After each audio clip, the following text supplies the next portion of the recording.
In the beginning, there was nothing but formless chaos, an endless void. The earth was without shape, covered in darkness, and the Spirit of God hovered over the deep waters. In this state of emptiness, God spoke for the first time, breaking the silence of eternity. God said, "Let there be light." And suddenly, there was light. This light was not from the sun, moon, or stars, for they did not yet exist. It was a divine, primordial light that pierced through the darkness. God saw that the light was good, and he separated it from the darkness. The light he called day, and the darkness he called night. Thus, the cycle of day and night, of light and shadow, began, marking the passage of time. And so, the first day came to an end. On the second day, the world was still mostly a vast expanse of water, undivided and unstructured. God saw that there needed to be a division to create the heavens and the earth. God said, "Let there be a vault between the waters, to separate water from water." And so it happened. God made the sky, separating the waters above from the waters below. The expanse he created was vast, a great dome that we now know as the sky, the atmosphere that envelopes the earth. God called this expanse heaven, and the second day ended. The sky, with its boundless beauty and potential, was now in place, ready to hold the sun, the moon, and the stars that were yet to come. On the third day, God turned his attention to the waters below the heavens, where there was still no separation between land and sea. The earth needed a foundation, a place where life could flourish. God said, "Let the waters under the heavens be gathered into one place, and let the dry land appear." And so it was. The seas were gathered, and the dry land emerged from the waters.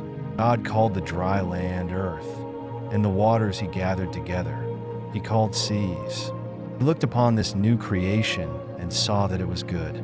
But God wasn't finished with the third day yet. He had more plans for the earth.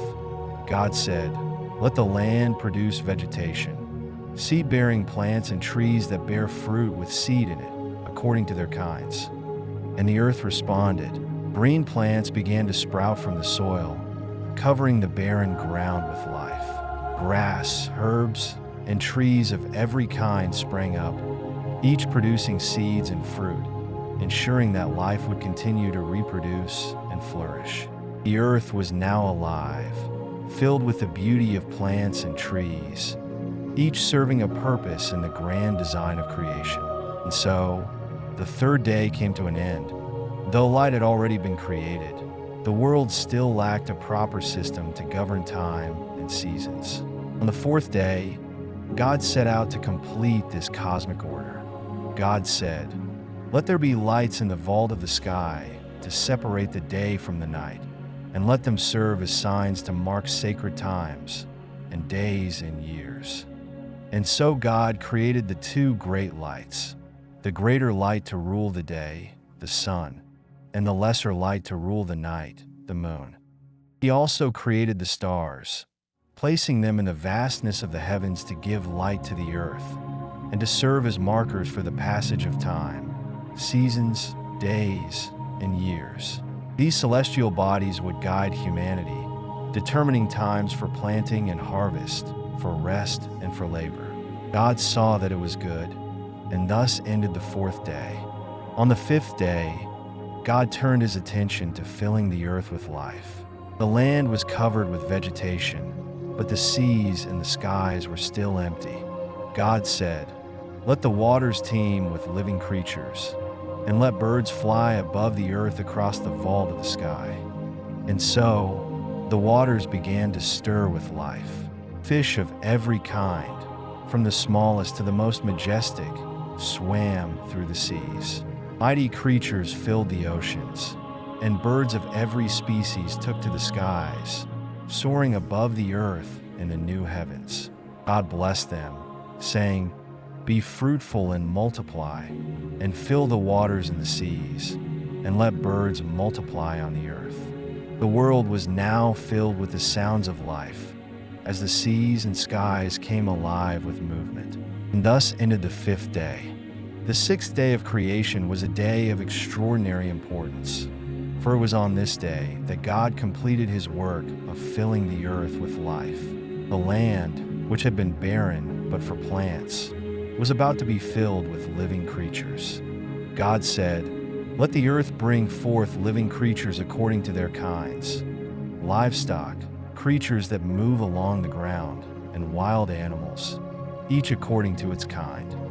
And so it happened. The earth was now teeming with life. Every kind of animal, beasts of the field, insects crawling on the ground, and creatures both great and small, appeared on the land. God saw that it was good, but there was one final act of creation left. God said, "Let us make mankind in our image, in our likeness, so that they may rule over the fish in the sea and the birds in the sky, over the livestock and all the wild animals, and over all the creatures that move along the ground." So God created humanity in his own image, male and female, he created them. God blessed them, commanding them to be fruitful and multiply, to fill the earth and subdue it, and to have dominion over all living things. Humanity, made in the image of God, was the pinnacle of his creation. God looked at everything he had made and saw that it was very good.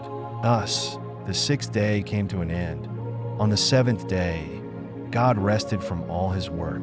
He blessed the seventh day and made it holy, for on this day he ceased from creating.